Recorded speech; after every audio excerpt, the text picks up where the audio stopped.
Halo pemirsa, berjumpa lagi bersama saya Vicky Setiabudi dalam Sudut Istana. Program yang menghadirkan informasi seputar kegiatan Presiden Joko Widodo dan Kabinet selama sepekan terakhir. Seluruh berita yang kami tayangkan dalam program ini bersumber dari channel YouTube Sekretariat Presiden. Langsung saja kita mulai, ini dia Sudut Istana selengkapnya.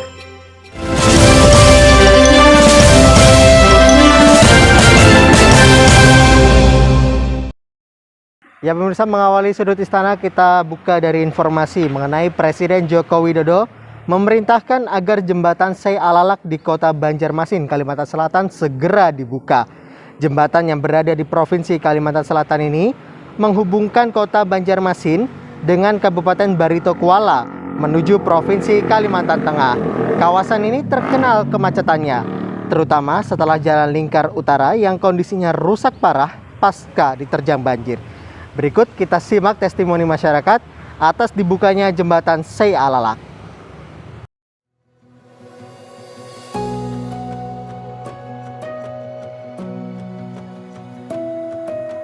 Terima kasih kepada Bapak Presiden Joko Widodo yang telah membuka jembatan Sungai Alalak 2 dan juga kepada pemerintah pusat dan pemerintah daerah khususnya. Terima kasih telah dibukanya jembatan ini memperlancar arus lalu lintas antara Banjarmasin dan Barito Kuala khususnya dan Kalimantan Tengah pada umumnya. Saya sebagai warga Batola, terima kasih kepada Bapak Presiden karena jembatan kita Sei Alalak sudah rampung dan dibuka untuk masyarakat di sini. Akses kita menuju ke Kalteng.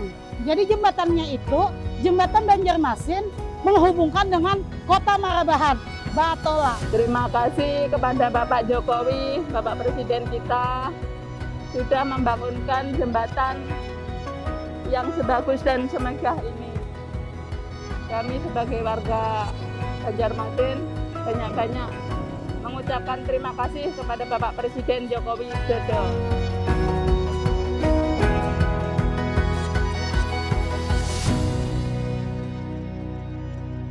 Ya, tentunya pembangunan jembatan Sei Alalak ini diharapkan bisa memperlancar serta mempermudah akses berkendara.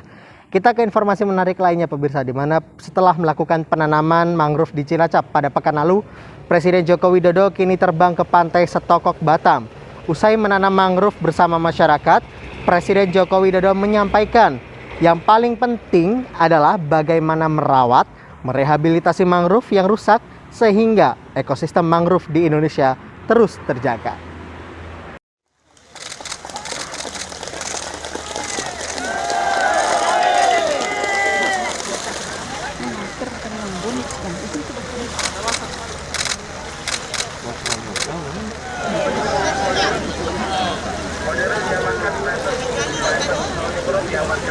Indonesia ini memiliki hutan mangrove yang terluas di dunia. 3,36 juta hektar. Itu kurang lebih 20% dari total hutan mangrove yang ada di dunia. Artinya kita memiliki sebuah kekuatan dalam potensi hutan mangrove, tetapi yang paling penting adalah bagaimana memelihara, bagaimana merawat, bagaimana merehabilitasi yang rusak, sehingga betul-betul hutan mangrove kita ini semuanya terjaga. Karena hutan mangrove ini selain memperbaiki ekosistem di pesisir pantai, kemudian juga mengurangi abrasi dari air laut. Yang paling penting adalah habitat di sekitar mangrove juga terjaga dengan baik dan sangat mengurangi emisi karbon yang ada dibandingkan hutan-hutan tropis di darat. Sehingga sekali lagi sebagai negara yang memiliki hutan mangrove yang terluas di dunia, kita wajib memelihara ini. Karena apapun ini adalah kekuatan Indonesia. Iya, saya rasa itu. Dan kita selalu melibatkan komunitas pecinta lingkungan hidup, komunitas nelayan untuk menanam, memelihara, merehabilitasi hutan mangrove kita. Ya. tadi sampai rela nyemplung ke Apa? pantai, tadi sampai rela nyemplung ke pantai. Ya saya kira ini Bapak Ibu semuanya kan juga semuanya menanam, semuanya masuk ke air ya, masa saya di darat sendiri. Kan nggak lucu. Ya, nggak ada masalah. Basahkan paling-paling hanya 5-10 menit, nggak ada masalah. Ya, terima kasih. Masih di Batam, Presiden Joko Widodo menuju ke pantai wisata Raja Kecik, Bengkalis, Riau. Presiden melakukan dialog bersama dengan masyarakat sambil menanam mangrove.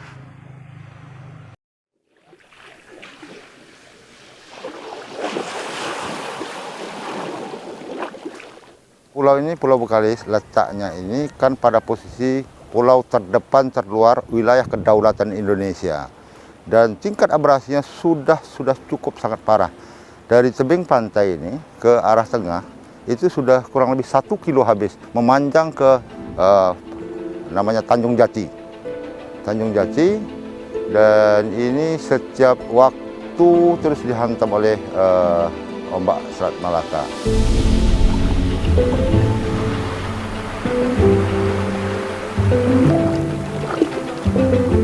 Sekarang kita berusaha dan berupaya terus melakukan upaya penanaman mangrove, dan alhamdulillah program kita ini disupport oleh Kementerian LHK.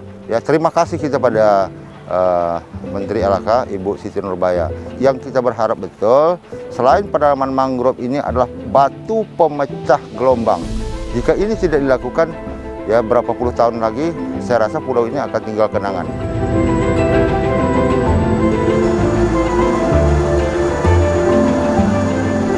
Bahwa rehabilitasi mangrove ini dalam rangka pemulihan lingkungan, tetapi sekaligus kenapa kita bicara mangrove, karena dia di pantai pengaruhnya terhadap perubahan iklim sangat jelas, dan itu yang kita perbaiki. Kita lakukan koreksi-koreksi. Siapa namanya siapa? Abeng. Ya, Abeng dirawat loh ya. Ini namanya siapa? Nah ini dirawat juga ya. Di sini di bawah kelompok-kelompok binaan LSM kita, Ikatan Pemuda Melayu Lingkungan, yang bekerja sama dengan Kemen LHK dan BRGM, itu kurang lebih 240 hektar. Artinya memanjang, sekarang sudah hampir separuh pulau ini sudah ditanami.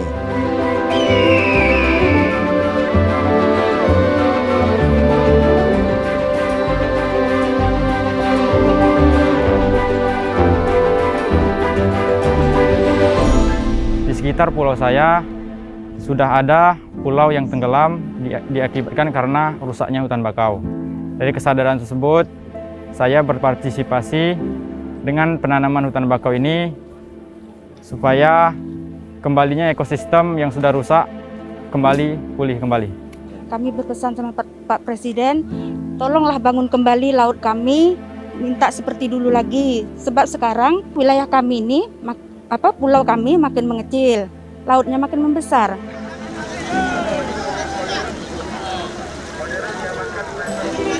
Sebagai negara yang memiliki hutan mangrove yang terluas di dunia, kita wajib memelihara ini.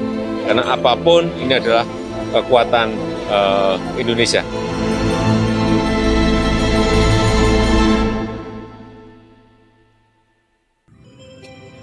Presiden Joko Widodo berdialog dengan salah satu pemuda penggiat mangrove di Bengkalis, Riau. Presiden menanyakan tentang komoditas di daerah yang akan dikembangkan ekspornya. Informasi selengkapnya sesaat lagi, tetap di Sudut Istana.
Anda kembali di sudut istana pemirsa, di mana saat Presiden Joko Widodo melakukan kunjungan kerja di Kabupaten Bengkalis, Provinsi Riau pada Selasa 28 September 2021, Presiden berbincang dengan salah seorang pemuda pegiat mangrove yang menyampaikan permintaannya untuk mendapatkan bantuan beasiswa kursus di salah satu komunitas para eksportir. Kita simak perbincangan Presiden bersama dengan pemuda pegiat mangrove berikut ini. Kamu urus siapa nih namanya? Ini siapa? Asror, Kasbul Asror. Kamu urus Asror ini supaya masuk ke Jakarta aja. Dulu Jakarta mungkin kalau nggak masuk ke itu bisa ke tapi ekspor school juga di Solo itu dimasukkan ke situ bisa. Kalau nggak dimasukkan ke Jili itu. Ini lebih konkret yang kopi. Kopi itu langsung dia diajari langsung pasarnya ada. Apa sih komoditas apa? Bisa ekspor. Nah, Enggak, komoditasmu apa? komoditas di sini. di sini. Enggak, nanti misalnya atau tak sekolahin di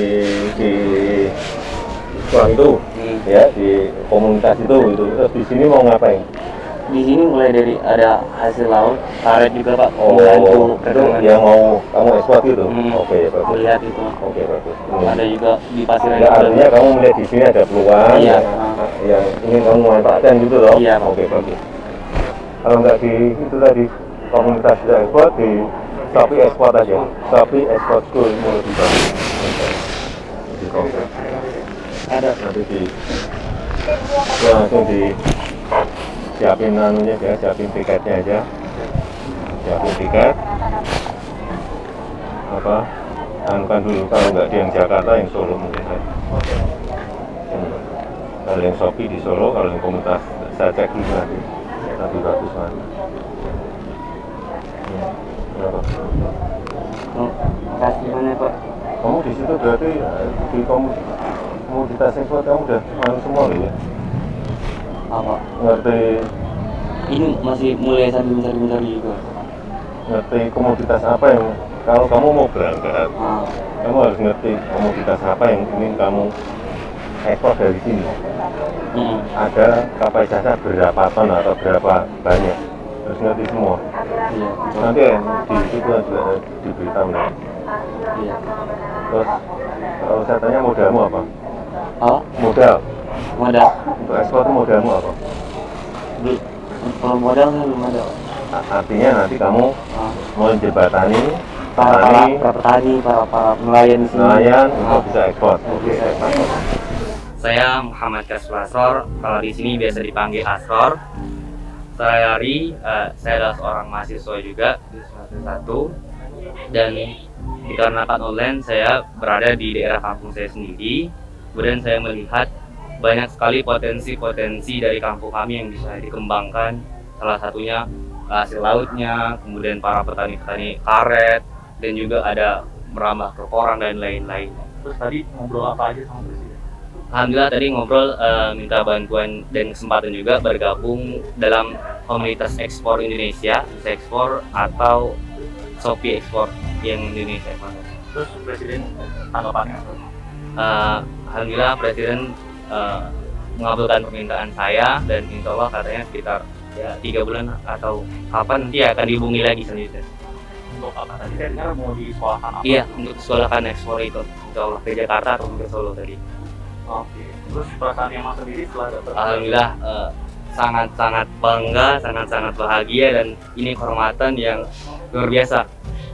Dari kampung saya alhamdulillah bisa bertemu Pak Presiden dan menyampaikan aspirasi saya, keluhan saya tentang apa yang terjadi sekarang, dan semoga nanti bisa bermanfaat ke depannya. Harapannya Mas terakhir apa sih terhadap kayak mangrove, kayak ekosistem? Saya pribadi berharap agar abrasi-abrasi ini bisa dicegah terus. Selain langkah preventif atau langkah pencegahan ini, kita juga bisa melakukan optimalisasi potensi sumber daya alam kita, mulai dari hasil lautnya, kemudian karetnya juga, dan banyak lagi.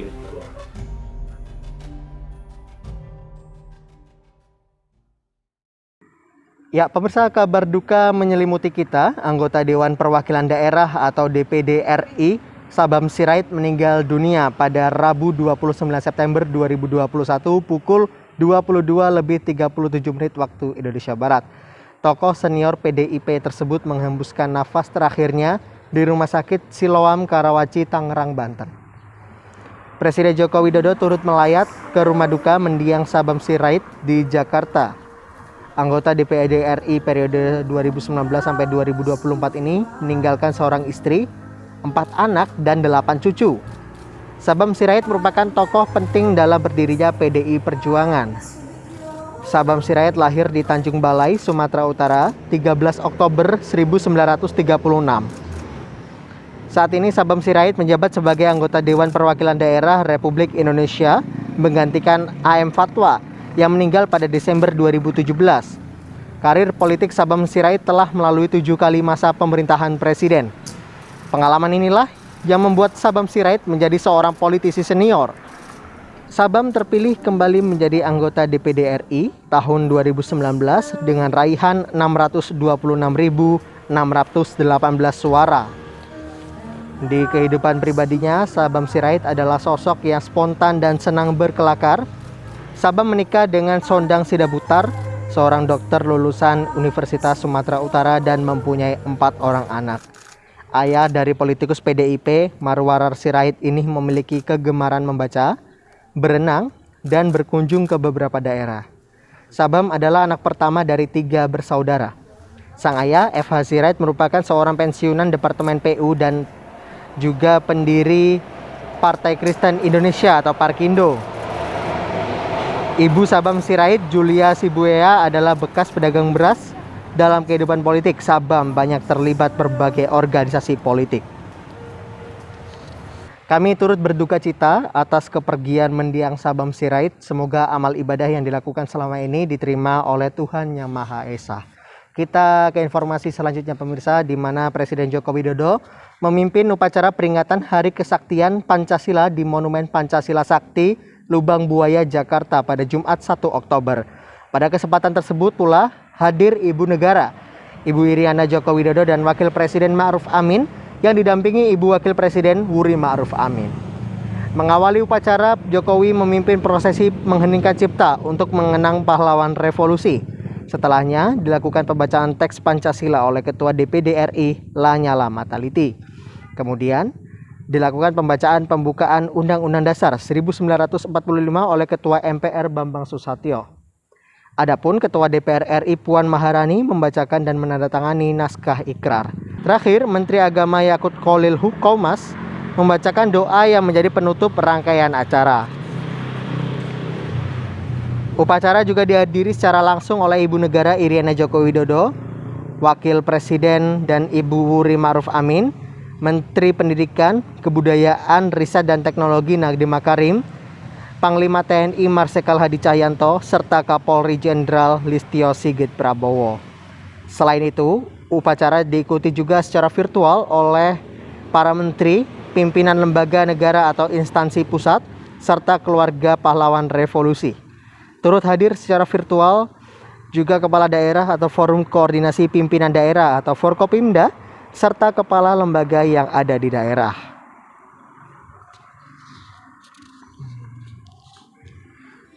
Pemirsa, sesaat lagi Sudut Istana akan kembali dengan informasi mengenai Presiden Joko Widodo berkunjung ke Papua. Agenda utamanya adalah pembukaan PON 20 Papua 2021. Jangan kemana-mana, tetaplah bersama kami.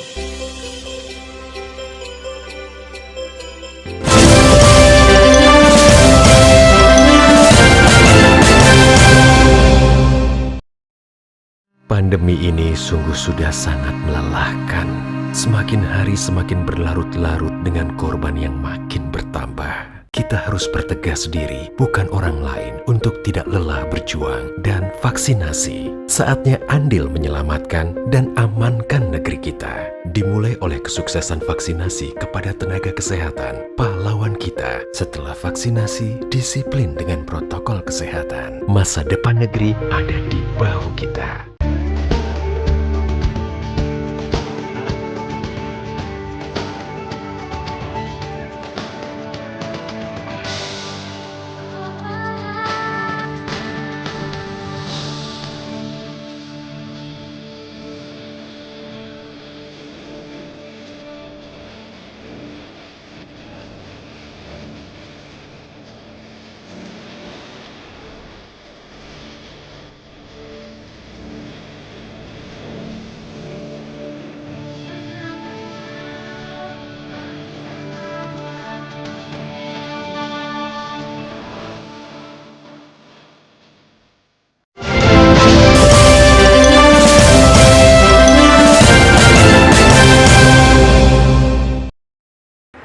Anda kembali di Sudut Istana, pemirsa. Presiden Joko Widodo dan rombongan tiba di Jayapura, Papua.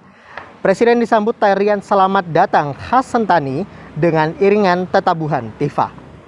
Berdasarkan keterangan tertulis dari Biro Pers, Media, dan Informasi Sekretariat Presiden, pada Jumat tanggal 1 Oktober, Presiden tiba di Bandar Udara Sentani, Kabupaten Jayapura sekitar pukul 4 sore lebih 20 menit waktu Indonesia Timur.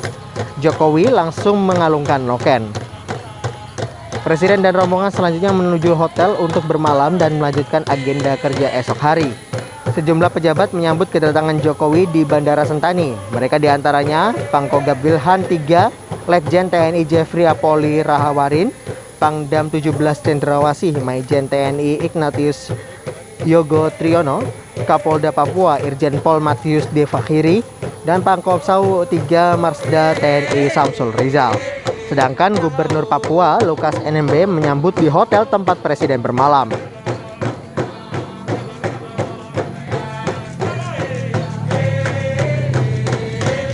Dalam perjalanan menuju hotel, rangkaian kendaraan Presiden Jokowi sempat berhenti sesaat. Presiden hendak membeli noken, tas rajutan asli Papua dari mama penjual di pinggir jalan. Setelah melihat-lihat, Presiden kemudian memutuskan membeli 2 noken. Selain Pauline Adi, ada Anastasia Keren dan Yulita Tebay yang juga menjual noken hasil rajutan sendiri. Mereka tentunya berharap dengan adanya perhelatan PON 20 di Papua, akan ada banyak orang yang membeli tas rajutan asli Papua tersebut. Ini Jokowi yang bicara doa tapi tidak bisa untuk jabatan. 2, 3, 4, 5, 6. Wow, Medeo. Wow, Medeo. Bapak Presiden beli noken ini. Noken ini anyaman orang Papua. Ini ya, iya. Bapak Presiden beli 2 noken. 1 200, 1 150. Bapak Presiden ambil 2, tapi kasih berkatnya 1 juta. Bapak Presiden kasih. Teman-teman juga begitu. Teman-teman kurang tahu, saya dapat begitu. Gimana Bapak Presiden, gimana perasaannya? Senang sekali. Begitu kita jual-jual, orang tidak biasa beli. Kita punya noken tiap hari sampai sore kita bawa masuk begitu. Akhirnya hari ini Presiden datang beli kita, Pak. Rasa lega, senang sekali Presiden datang beli kita punya noken. Sampai berjumpa pulang. Buat apa susah, buat apa susah. Susah itu tak ada gunanya. Hari-hari itu kami gantung noken. Tidak ada yang tanya-tanya. Tidak ada yang tanya-tanya. Jadi kami duduk saja menantuk. Kami biaya, kami punya anak-anak kuliah, anak-anak SD, SMP. Nah, tadi Pak Jokowi beli 2 noken, baru saya dapat 1 juta. Karena kita senang dia kunjungi di sini, kita punya noken dia beli begitu. Kita semua senang. Terima kasih. Dia ketemu dengan anak-anak panti asuhan di sini, anak-anak Papua. Jadi kita terima kasih banyak Bapak. Semuanya terima kasih.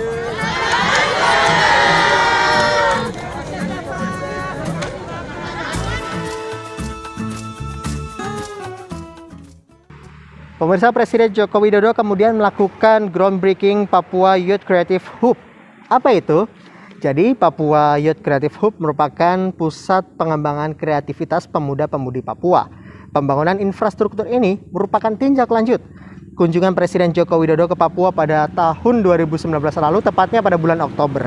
Sekaligus amanat instruksi Presiden nomor 9 tahun 2020 tentang percepatan pembangunan kesejahteraan di Provinsi Papua dan Provinsi Papua Barat.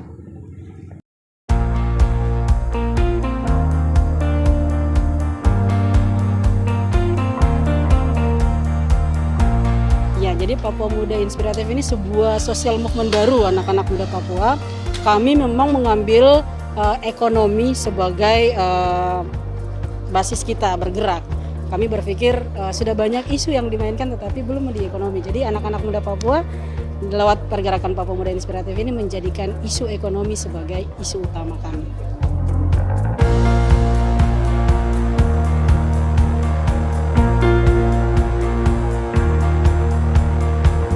Kami punya target itu menciptakan 96.000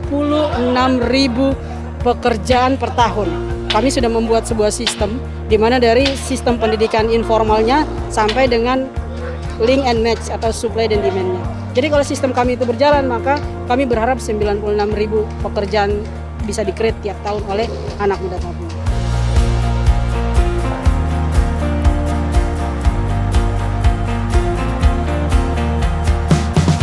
Di sini kami akan ada training misal yang short time 3 bulan, 6 bulan, 1 tahun untuk menginkubasi nih bisnis-bisnis anak muda Papua. Jadi tidak saja anak-anak muda Papua yang berpendidikan tinggi atau yang sekolah sampai S2, tetapi juga adik-adik Papua, anak-anak Papua yang mungkin putus sekolah, kemudian kami bina di sini, mental entrepreneurship-nya dikasih, kemudian mereka bisa membuka lapangan pekerjaan untuk yang lain.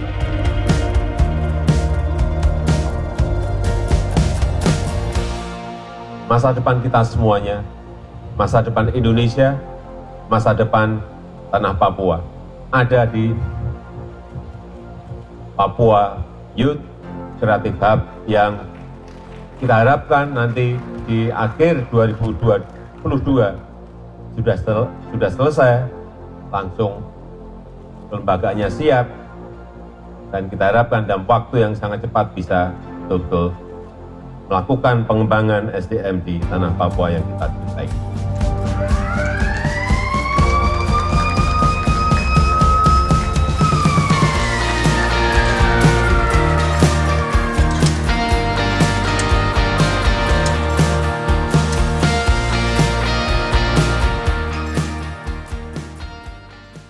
Ya, kita sudah lihat bersama pemirsa kegiatan Presiden Joko Widodo dan Kabinet selama sepekan terakhir. Dan informasi tersebut mengakhiri perjumpaan kita dalam Sudut Istana kali ini.